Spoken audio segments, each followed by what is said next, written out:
ओम नमः सिद्धेभ्यः।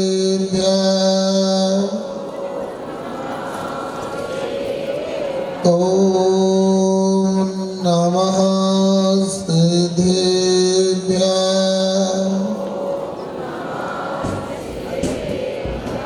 मोक्षमार्गस्य नेतारम् एकारं कर्मभुवनां ज्ञानारं विस्मृतत्वानां वन्दे तद्गुणलब्धे।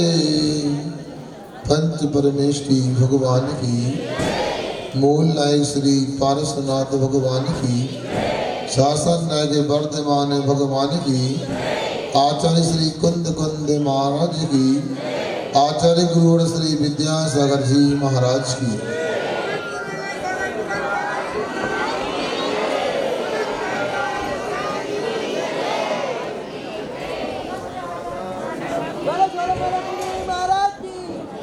उपस्थित महानुभावों,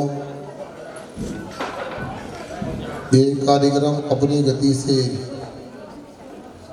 आगे बढ़ता जा रहा है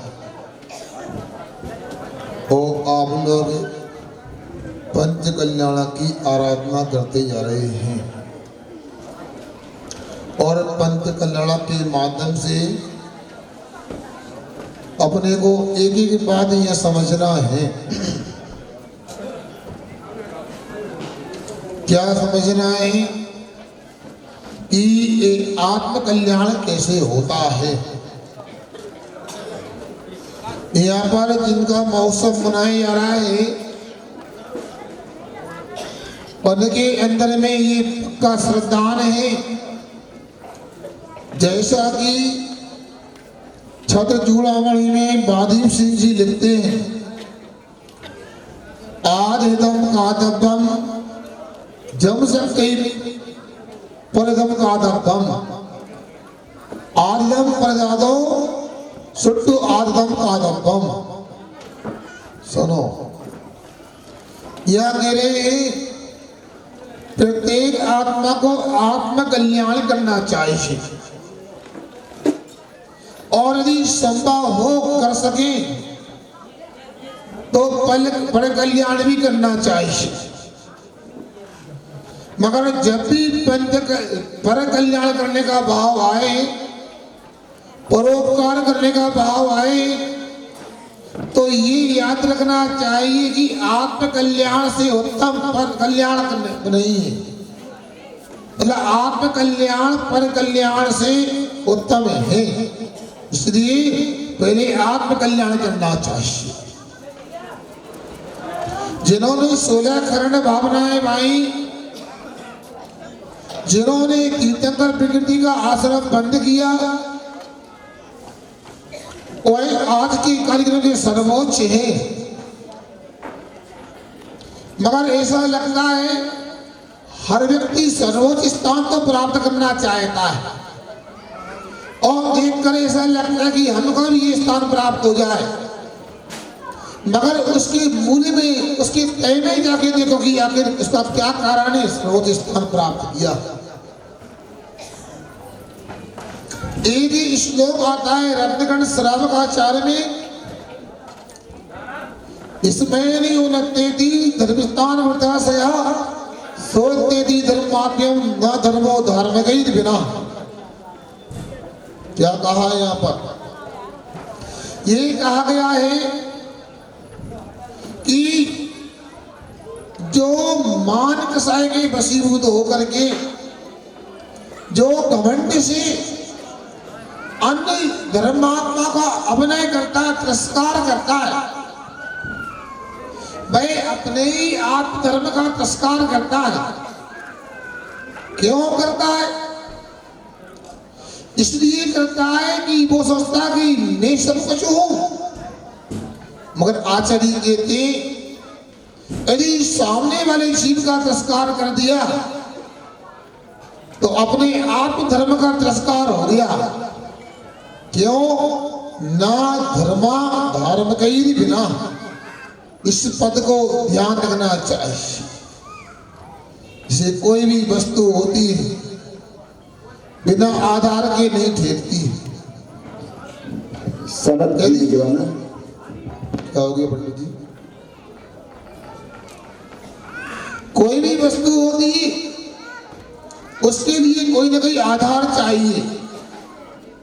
आप लोग यहाँ बैठे हैं, क्या आधार है? नीचे जो फर्श बिछाए, नेट बिछी, उसके ऊपर बैठे हैं, आधार। वैसे ही कोई भी गुण होता है वह किसी न किसी द्रव्य के आधार में होता है, और यदि द्रव्य के आधार होता है तो वह द्रव्य आदमी या व्यक्ति होता है। यदि व्यक्ति का तिरस्कार कर दिया तो धर्म का तिरस्कार कर दिया। धर्म तो धर्म है, चाहे अपनी आत्मा में हो चाहे दूसरे की आत्मा में हो। इसलिए वात्सल्य ये मुख्य रूप से कहा जाता है। अथवा तद्वार सूत्र में परस्पर जीवा नाम सूत्र आता है।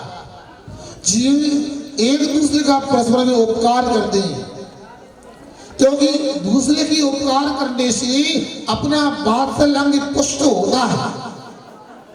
दूसरे के कष्ट को अपने कष्ट के समान समझते एक वात्सल्य अंग होता है। जो जीव घर में आकर के आज जन्म लिया है वह सामान्य जीव नहीं। इसने सबसे पहले अपने चरणों में, किसी के चरणों में, बड़ों के चरणों में आकर के भगवान की अच्छी भावना भाई। आप लोगों ने सुना होगा जो तीर्थंकर होते दीक्षा के पूर्व में भी किसी को नमस्कार नहीं करते, मतलब उनका कोई गुरु नहीं होता, स्वयंभू होते हैं। सुनाएंगे नहीं सुना सुना आप लोग स्वीकार करते हो, ऐसा एकांत नहीं है।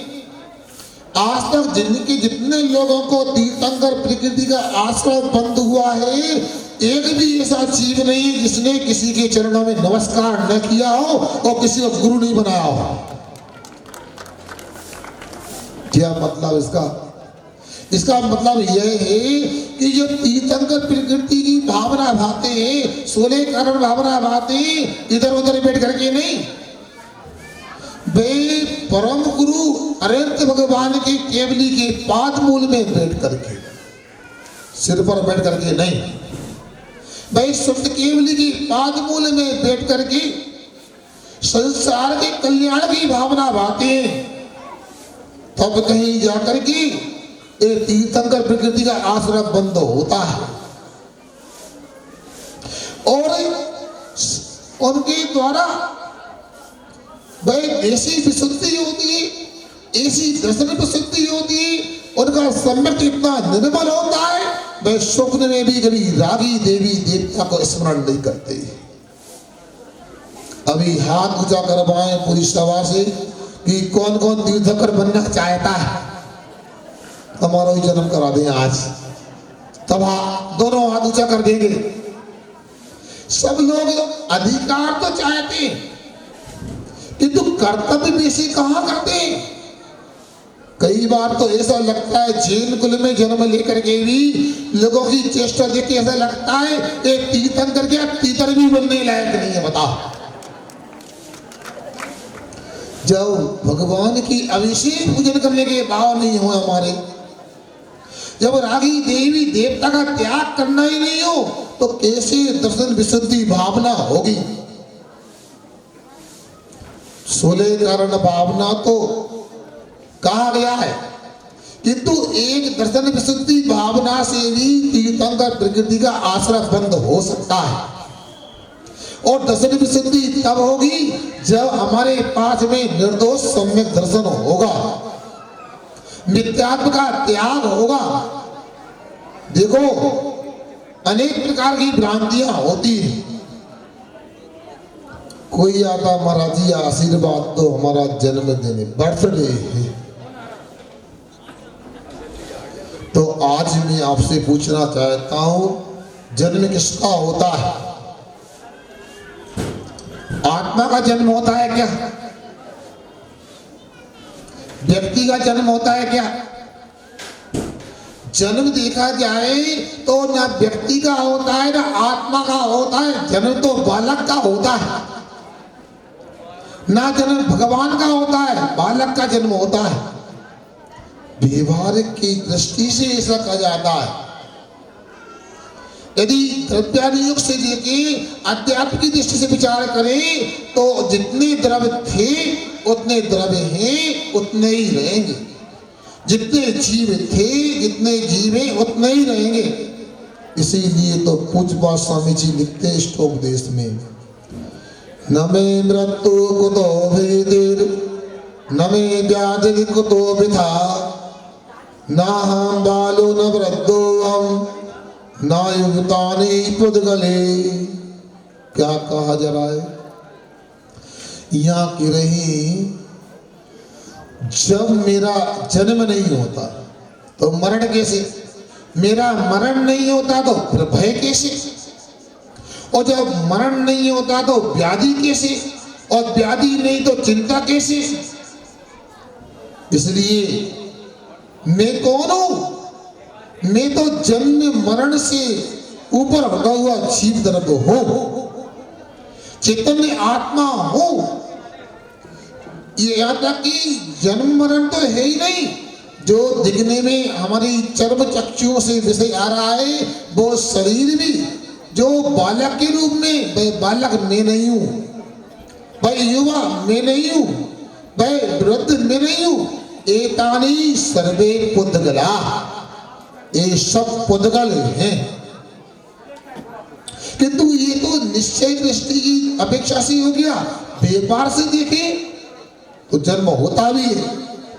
जितने भी कर्म युक्त आत्मा हैं सबका जन्म कहीं ना कहीं होता है।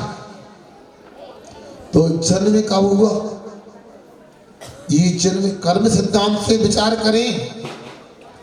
जन्म तो बालक का मां के गर्भ में आने के प्रथम समय में होता है, क्योंकि ये सिद्धांत में तत्वार सूत्र में लिखा है एकम दो तीन पानहार का, क्या एक समय अथवा दो समय अथवा तीन समय के बाद में नियम से जीव पुराने शरीर को छोड़ करके नए शरीर को प्राप्त कर लेता है। क्योंकि तीन समय ही अंधारक दशा होती है। चौथे समय में तो उसका आहार करने भाई शरीर के योग पुद्गल परमाणु को ग्रहण कर लेता है, मतलब जन्म हो जाता है। अब बताओ आपका जन्मदिन कौन सा है, बताओ Rajiv Kumar ji, date of birth क्या है आपकी है? अब महाराज उलझा दिया, हम कब बोले बताओ।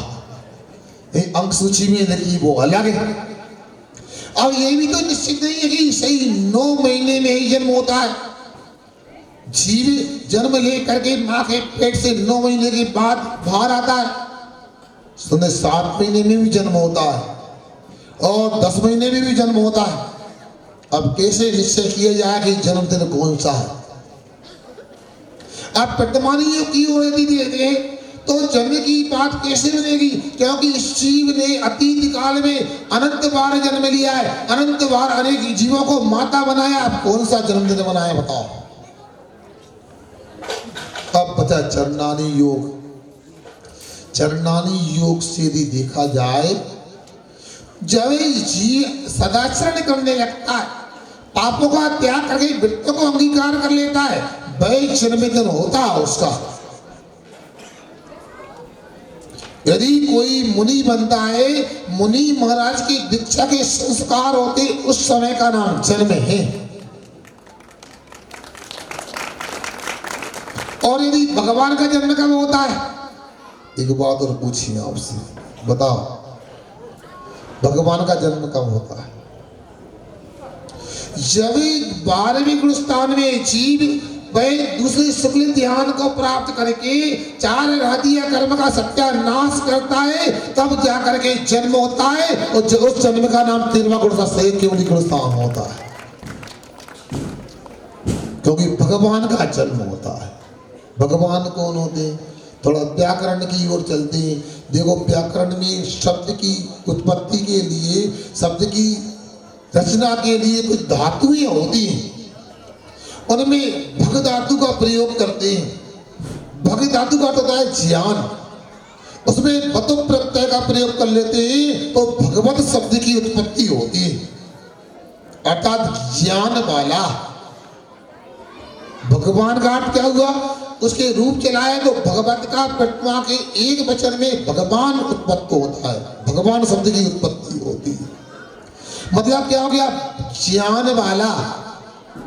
और शब्द को पकड़ के चले पंडित जी तो फिर सब ज्ञान वाले, बताओ क्यों?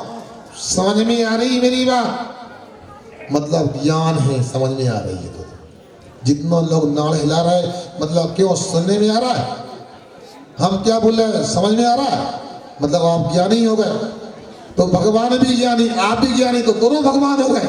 अब कौन की पूजन कौन करे, बताओ? महाराज जी आपने पहले क्यों नहीं बताया? बेदी में जाके हम बैठ जाते ना, भगवान है तो नहीं। जैसे लोग व्यवहार में पैसा वाला किसको कहा जाता है? 10 पैसे हो, 50 पैसे हो, 1 रुपए का सिक्का हो, क्यों विशाल? वो कौन है? पैसा वाला है। नहीं तो भिखारी भी पैसा वाला हो गया, सब धनवान हो गए? नहीं, पैसा वाला का मतलब होता है जो सबसे ज्यादा पैसा रखता है, अरबपति, करोड़पति, खरबपति, तो वो पैसा वाला होता है, उसको धनवान बोलती, धन वाला हो गया। भैया धन तो एक पैसा भी होता है नहीं। जैसे कहने में व्यवहार में धन वाला वही होता है जो करोड़पति अरबपति होता है। बेसाई जिसकी आत्मा में संपूर्ण ज्ञानावरणी कर्म का सत्यानाश हो गया और केवल ज्ञान, संपूर्ण ज्ञान उत्पन्न हो गया, वह भगवान होता है। मतलब केवल ज्ञान के समय ही भगवान का जन्म होता है, दीक्षा के समय ही मुनि का जन्म होता है। और ज्यादा कहो, श्रावक का जन्म तब होता है जब पंचम गुण स्थान की योग भूमिका बना लेता है।